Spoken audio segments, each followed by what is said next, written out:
আমার স্ত্রীকে অনেক বেশি ভালোবাসি। আমি কত পরিশ্রম করে রিক্সা চালিয়ে আমি আমার স্ত্রীকে বিসিএস পাস করিয়েছি। তুমি আমার স্ত্রীর গুনাহ মাফ করে দাও, আমার স্ত্রীকে তুমি সুস্থতা দান করে দাও। মিষ্টি খাও। কেন? কিসের মিষ্টি খাবো? আরে আল্লাহ, কি করতেছো তুমি এসব? তুমি যে বিসিএস পাস করছো তুমি এটা জানো না? এই খুশিতে আমি সবাইরে মিষ্টি খাওয়াইছি, খালি তুমি এবার বাকি আছো। নাও হা করো। আমি এই মিষ্টি খাবো না। এই মিষ্টি আমি কেন খাবো? তুমি আমার জন্য এই সস্তা মিষ্টি কিনে আনছো। তুমি ভাবলে কি করে আমি এই সস্তা মিষ্টি খাবো? আমার সঙ্গে না এই সস্তা মিষ্টিটা যায় না। আমি তো তোমার সঙ্গে ছিলাম ঠেকায় পড়ে, আমার কোনো কিছু করার ছিল না, আমাকে জোর করে তোমার সঙ্গে বিয়ে দিছিল। তোমার সঙ্গে বিয়ের পর থেকে আমি পুরো টক্সিক হয়ে যাচ্ছিলাম। তোমার কাছে আমার কোনো শখ আহ্লাদ কোনো কিছু পূরণ হচ্ছিল না। আমি যখনই তোমাকে কোনো কিছু বলতাম তখনই তুমি আমাকে এই মামা 10 নম্বর দেবে? হ্যাঁ যাবো। লো লো লো ওঠেন, সন্ধ্যা গেতেছে, তাড়াতাড়ি আর তাড়াতাড়ি দাও। হ্যাঁ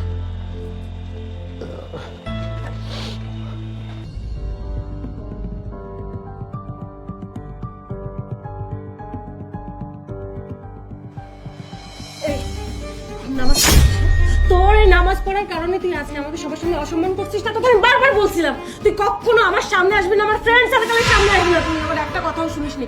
আজকে তুই আমার সামনে আসছিস নামাজ পড়ার কারণে, তাই না?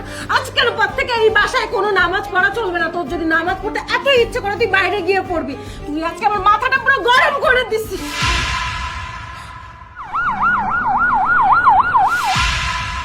তুমি কি আমার কাছে কিছু চাচ্ছ? আচ্ছা ওই তুমি এক কাজ করো, এই যে মোবাইলটা একটু ফেসবুক চালাও, দেখো তোমার বন্ধু বান্ধব কে কোথায় আছে, কে কোথায় ড্রিঙ্কস করতেছে, কে কি খাচ্ছে। নাও একটু চালাও। ও আচ্ছা, মানে রিমোট লাগবে? আচ্ছা আমি রিমোটটা এনে দেই। রিমোটটা এনে দিয়ে টিভিতে আমি ওই ডিস্কো গানগুলো, মানে মদ খাচ্ছে এরকম কিছু একটা ছেড়ে দেই। আচ্ছা তসবি গুনবে? তসবি? আচ্ছা ঠিক আছে। হ্যাঁ নাও, লা ইলাহা ইল্লাল্লাহু মুহাম্মাদুর রাসূলুল্লাহ। গুনো, এটাই কাজে লাগবে। এতদিন যা করছো না।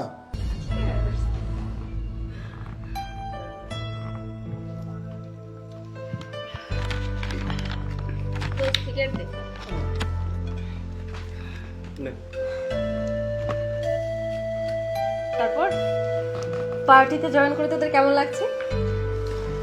এই তো ভালোই লাগছে। বাই দ্য ওয়ে, ভাইয়া কোথায়? ভাইয়াকে দেখতেছি না আশেপাশে।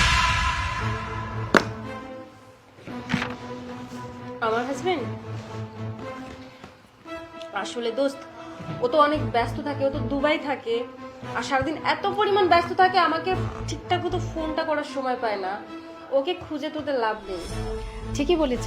আজকে যদি ওনার হাজবেন্ড থাকতো তাহলে আমাদের এই অনুষ্ঠানটা আরো বেশি জাঁকজমক হতো, আমরা সবাই খুব ভালো এনজয় করতে পারতাম। দোস্ত তারপরও ভাইয়া থাকলে ভালো হইতো, অ্যাটলিস্ট আমরা মজা করে সবাই মিলে পার্টি দিতে পারতাম।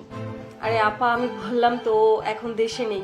ও দেশের বাইরে থেকে যদি আসে তখন অবশ্যই আমরা একসঙ্গে পার্টি করবো, কিন্তু ও এত এত এত পরিমাণ ব্যস্ত থাকে, কাজের প্রতি এত সিনসিয়ার, ওর না এই পার্টি টার্টিতে জয়েন করার সময় হয় না।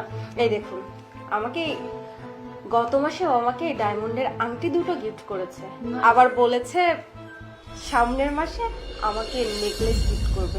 ও যদি কাজ বাদ দিয়ে সব আড্ডাবাজি করে বেড়ায় তাহলে এগুলো আমাকে কে দেবে? ও আমাকে প্রচুর ভালোবাসে আর কাজের প্রতি অনেক সিনসিয়ার।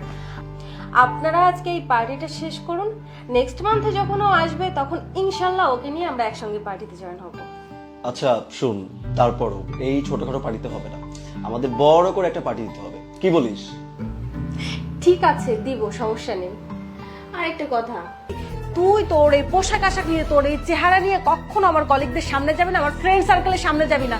তুই যদি আমার সামনে যাস তাহলে আমার মান সম্মান সব ধুলোর সাথে মিশে যায়, এটা বুঝতে পারিস না? বস্তির একটা ছেলে। তুমি আমার সাথে খারাপ ব্যবহার করতেছো কেন?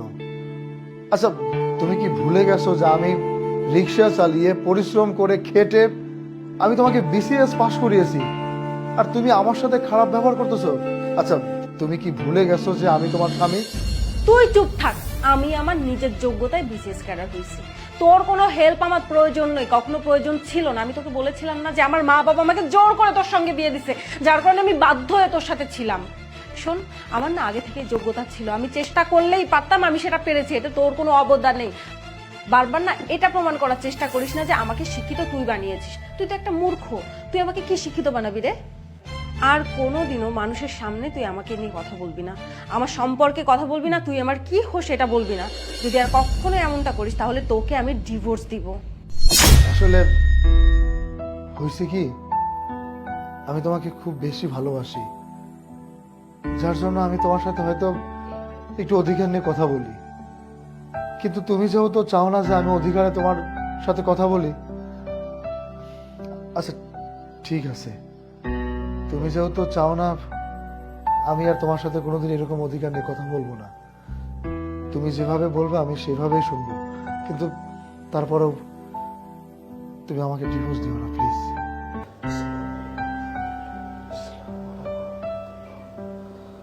আল্লাহুম্মা আমিন। হে আল্লাহ, তোমার কাছে আমার কোনো কিছুই চাওয়ার নেই, শুধু একটা জিনিস চাইবো তোমার কাছে আল্লাহ। আমি আমার স্ত্রীকে অনেক বেশি ভালোবাসি। আমি কত পরিশ্রম করে রিক্সা চালিয়ে আমি আমার স্ত্রীকে বিসিএস পাশ করিয়েছি। সে হয়তো বোঝেনি। আল্লাহ গো, তুমি আমার স্ত্রীর গুনাহ মাফ করে দাও, আমার স্ত্রীকে তুমি সুস্থতা দান করে দাও।